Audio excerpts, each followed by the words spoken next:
यार कोविशील्ड के बाद पता चली तो दिल में घबराहट बढ़ गई। फिर सुना कि डॉक्टर कह रहे थे कि ये दुष्प्रभाव लाखों में से किसी एक को होगा, तो थोड़ी घबराहट कम हुई।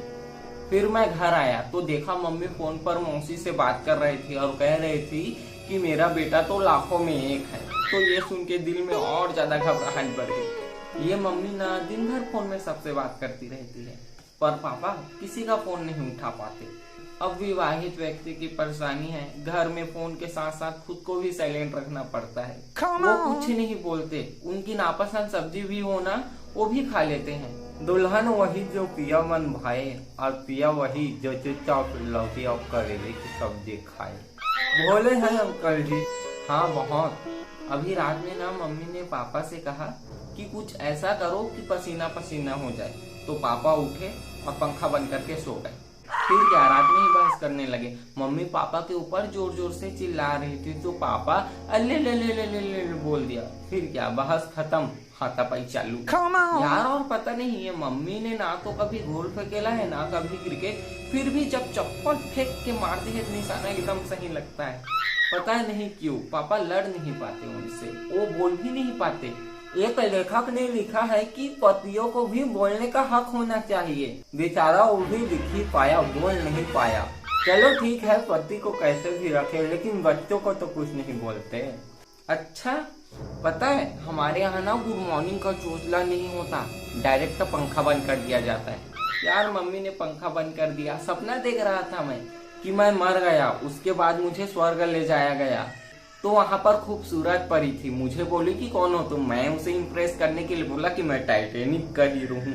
तो वो बोली अरे भोसड़ी के, टाइटेनिक डूबी थी, जली नहीं थी, कालिए। यार वो परी ने मुझे कालिया कहा, मैं ना गोरा होना चाहता हूँ। पता नहीं भगवान ने मुझे इतना काला क्यों बनाया। अबे भगवान ने हम हिंदुस्तानियों को बहुत फुर्सत से बनाया है, नहीं तो देख लो चीन जापान नेपाल के लोगों को सबको फोटो कॉपी में निकाल दिया है। हाँ यार वो सपने में ना मैं अफ्रीकन था तो ज्यादा काला था, इसलिए उस परी ने मुझे ऐसा बोला। वैसे तो मैं सांवला हूँ, पर मम्मी ने सपना तोड़ दिया ना जल्दी उठाकर। तो जल्दी क्यों उठा दिया? अबे वो लिख दिया था ना कि पीतल के आइटम को कितना भी घिस लो वो सोना नहीं बन सकता। और ये लाइन ना किसी ने मम्मी के ब्यूटी पार्लर के शटर पे लिख दिया, तो मम्मी ने उसे मिटाने के लिए उठाया, तो इसीलिए बस उठा दिया। अबे नहीं, वो उठाने से पहले ना मम्मी ने ना टीवी में न्यूज देखा और फिर वो पापा से बोले कि मोदी जी एक दिन में 3 देश कैसे घूम लेते हैं। तो पापा बोले कि अगर बीबी ना हो तो आदमी एक दिन में मास्को, काबुल और लाहौर घूमते हुए दिल्ली आ सकता है, वरना बाजार में ही शाम हो जाती है। फिर क्या उनको तो सुनाया और मुझे भी उठाया, वोट डालने जाना है चुनाव है करके। मेरा ना वोट देने का मन नहीं था क्योंकि ना नेता लोग ना चोर होते हैं, पर मुझे ना वो चीज याद आ गई कि कर्म करो फल की चिंता मत करो। क्या पता ऊपर वाले ने फल की जगह तुम्हारे लिए जूस की व्यवस्था कर रखी हो। लेकिन भाई वोट तो देना ही चाहिए ताकि अच्छे नेता आए। भाई चुनाव 2 चरणों में होता है, पहला नेता आपके चरणों में, दूसरा चुनाव के बाद आप नेता के चरणों में, ऐसा लोग कहते हैं।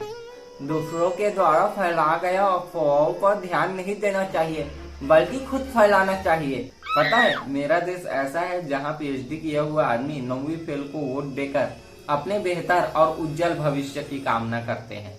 अच्छा बहुत पीएचडी किया है तूने, याद दिला दूं कि तूने बीच में पढ़ाई छोड़ दी थी। अबे वो मेरे पापा कहते हैं कि शिक्षा सबका हक है, इसलिए मैंने सोचा कि ज्यादा पढ़ाई करके किसी और का हक क्यों मारूं। खैर ये सब हटा, मैंने वोट दे दिया। लेकिन यार जब मैं गया ना तो बहुत ज्यादा गर्मी थी। यार इतनी भीषण गर्मी में राहत भरी बात यह है कि कम से कम ठंडी तो नहीं लग रही। यार मैं ना इतनी गर्मी में जब चुनाव सेंटर में पहुंचा तो मैंने देखा कि कुछ लोग ना रसगुल्ला बांट रहे हैं। यार रसगुल्ला देखते ही ना मेरे मुंह में पानी आ गया। काश ऐसा होता कि कभी पानी देखता तो मुंह में रसगुल्ला आ जाता, पर ना मैं जब पहुंचा तो रसगुल्ला खत्म हो चुका था। तो बस ना एक समोसा बचा था, लेकिन 2 लोग थे तो मैंने उसे ना तोड़कर आधा दिया। यार पता नहीं लोग आपस में कैसे कोई चीज बांट कर खा लेते हैं।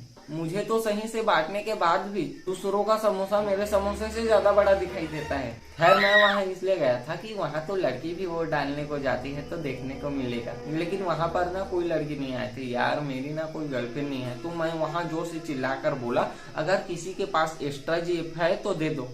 इसका पुण्य भी भूखे को भोजन और प्यासे को पानी देने के बराबर माना जाता है।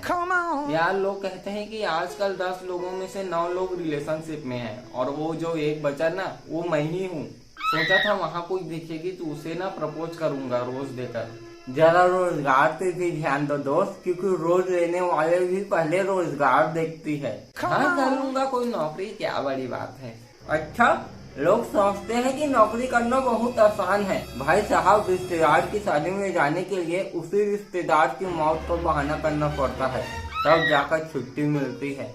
इसलिए लड़की का चक्कर छोड़, क्योंकि आजकल वो लड़कियां भी अपने बॉयफ्रेंड के पैसों से मल्टीप्लेक्स में फिल्म देखने लगी है, जो कभी पड़ोसी के घर में जमीन से बैठ कर शक्तिमान देखा करती थी। और आगे तेरी मर्जी है भाई, अगर किसी लड़की से प्यार करें, लेकिन इश्क करने से पहले उसका अंजाम देख ले। अगर अभी भी समझ नहीं आया है तो गजनी और तेरे नाम देख ले। अबे यार, देना तो कुछ पैसे दे दे, ज्ञान बहुत है मेरे पास। अबे ऐसे ही नहीं बोल रहा हूँ, एक ऐसी लड़की थी जिसका मैं रिचार्ज करता था।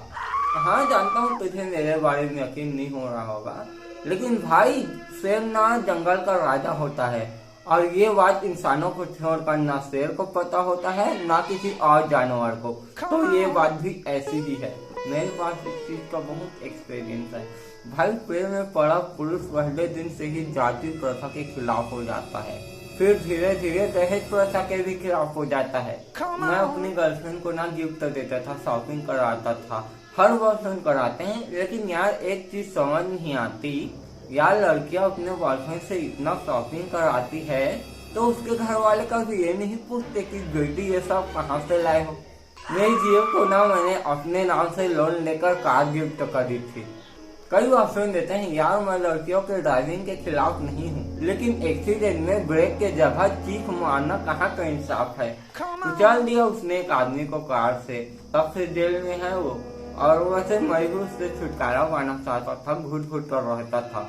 उसके बाद ना मैंने अपने करियर पे ध्यान दिया। मैं ना डायरेक्टर बनना चाहता था ताकि अच्छी मूवी बनाऊं। कई डायरेक्टर ना अपनी मूवी में बहुत मिस्टेक कर देते हैं।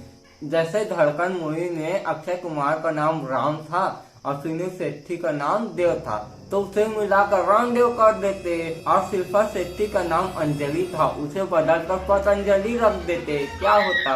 वैसे ठीक है, टाइम हो रहा है, मैं भी वोट डाल के आता हूँ।